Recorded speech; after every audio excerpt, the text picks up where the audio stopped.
black or blank screen on your Dell Inspiron 14 doesn't have to mean expensive repairs. We will work through Windows recovery options, startup troubleshooting, system repairs, and boot fixes to restore your laptop. A lot of errors pertain to this problem, and we're going to go ahead and jump into what should hopefully be a pretty straightforward process, guys. And we're going to go ahead and jump right into it. First thing I'd recommend doing would be to actually go ahead and boot to the troubleshooting utility on Windows 11. So if you do a hard power off 3 times in a row, Windows should automatically attempt to launch the startup repair utility. And if it doesn't find anything, it will give you the option to select advanced settings, in which case it will take you to a screen that looks like this.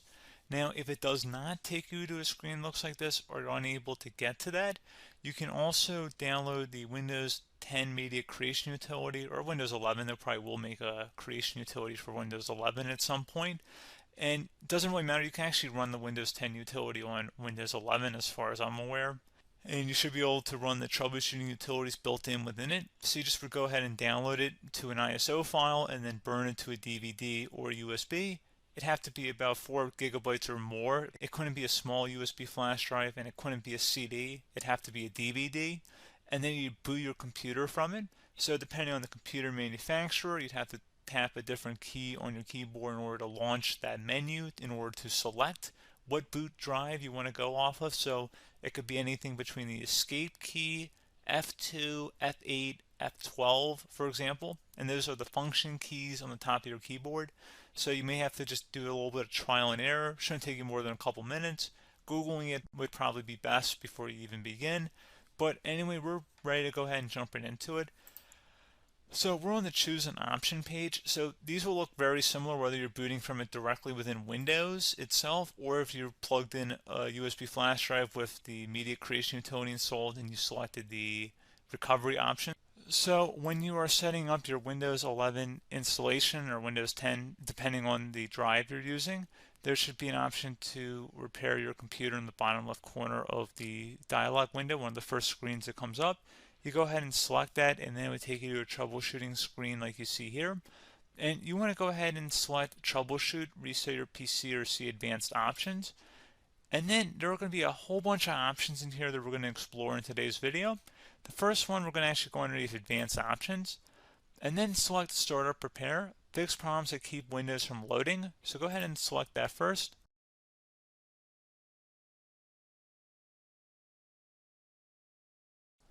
Okay, so you can see it could now repair our PC. That was our first option we could try. Something else, if we go back into advanced options here, and then select troubleshoot, we're going to go underneath advanced options again.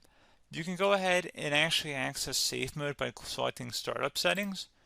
And then if you select the restart button, you have the option on the screen, select safe mode with networking, which will give you a key on the screen. It'll tell you which key to press to enter that.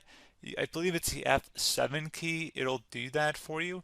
I'm not going to go over that in today's tutorial because I don't really want to go into safe mode, but you're more than welcome to attempt that by going into here and then selecting restart. Again, it'll launch another screen. It'll say what key do you want to press, and it'll give you like 7 or 8 different options, and you want to select safe mode with networking. There's also an option for a command prompt too, but that's going to be something we're going to cover later in this video, and we don't even have to go through that in order to access it. So that's why I'm not going to really push for that, because unless you know exactly what's causing the problem, you probably don't need to go into safe mode.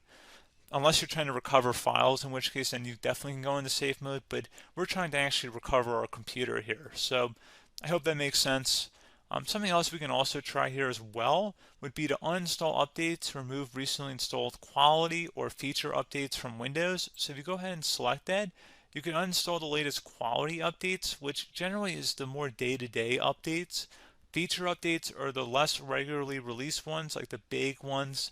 I would equate it to service packs in like Windows 7 and Windows Vista and Windows XP. So larger updates that occur once or twice a year at most. And the quality updates are more just a regular update. So probably obviously it'll take longer if you're going to try and uninstall the latest feature update versus quality update. And maybe you don't need to go back that far. So just giving you guys a couple pointers with that. Something else you can also look at here, and we're going to jump into the command prompt in a little bit, but you can select System Restore, which will use a restore point recorded on your PC to restore Windows.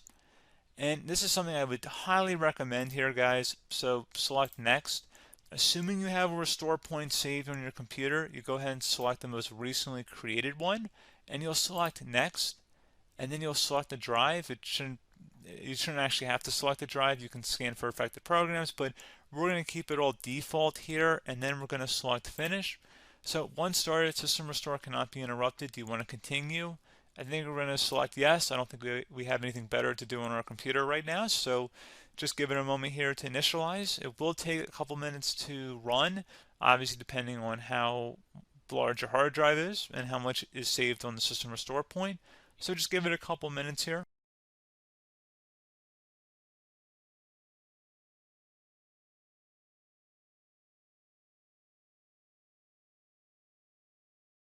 Okay, so you can see the system has been restored successfully. We're going to go over a couple different methods in addition to that if that did not work. So I'm just going to pause the video and we're going to start back up back on the recovery screen that we started with. Okay, so a couple other things we can try here too. If you go back into troubleshoot, you can select reset your PC, let you choose to keep or remove your personal files and then reinstalls Windows. You can select to keep my files, which will remove apps and settings but keeps your personal files. You can also select remove everything, which will remove all of your personal files, apps, and settings. So this is more of a factory reset, the second option here. First option, it should not delete all of your personal files. However, it will pretty much clear most of your programs, and keep in mind, there's no guarantee that your information, number one, is even still available and easily recoverable on your computer to the point that you actually would be able to recover anything. And the second point is that there's always a chance that it won't actually recover and it will just do a factory reset anyway. So there's no guarantee that actually would keep your files anyway. So I would recommend trying to get a recovery tool and backing that up first before selecting it anyway. But again, those are a couple of different options. And then something else you can try here if you go back to the choose an option. Another option, if you go underneath choose an option and select troubleshoot, advanced options, and now select where it says command prompt. Okay, so the first thing we should do is type our main hard drive here. In most cases, it should be the C drive. So you just do a C colon and then hit enter on your keyboard. So once you're underneath the C drive, we're going to type in dir and then hit enter on your keyboard. It should have program files, users, and Windows all in there. That's how you know you're in the right directory.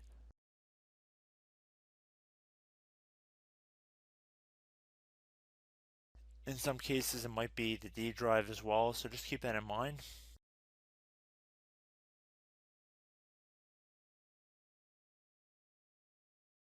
Next thing we're going to do is type in cd space / Windows / system 32 / config, and then you're going to hit enter on your keyboard.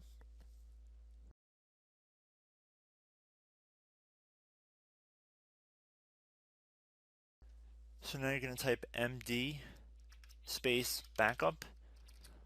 If you've seen other tutorials, it might also say to put down md backup. That's because the backup name is pretty common when you want to back something up. So you can name this whatever you want, doesn't have to be backup. So if you've already made a backup folder in the past, you could do backup 1, for example. So once you're done setting the name you want the backup to be called, hit enter on your keyboard again.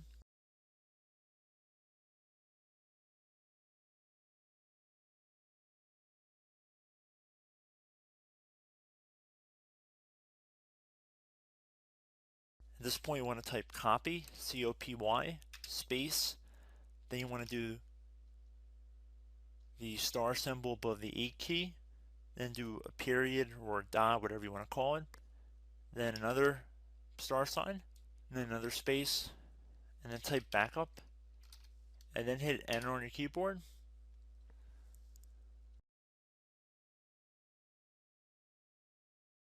Now you want to type cd reg back, REGBACK,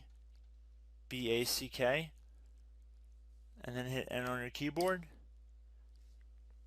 So now that we are under the reg back, so now you want to type dir again, and then hit enter.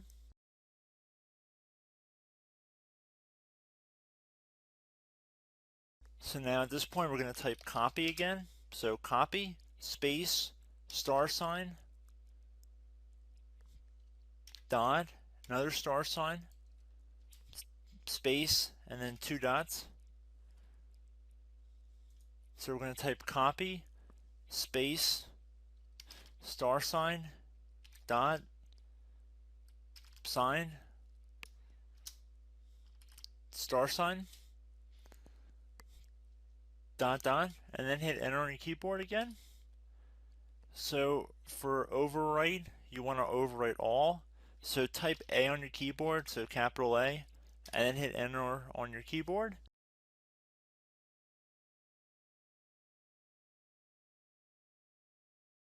So at this point you should be good to go. You can close out of the command prompt window, and if you accidentally continue to Windows 10 you should be all set. So I hope one of these 3 or 4 different methods we went through in this tutorial helped you guys out. Again, I'm not sure if you guys heard me earlier, but try to go back into your safe mode if possible and uninstall any programs you know might be conflicting with the Windows startup if you can get into safe mode. So just keep that in mind. Something very simple like that could be blocking up everything. So again, I hope this tutorial helped you guys out, and I will catch you in the next tutorial. Goodbye.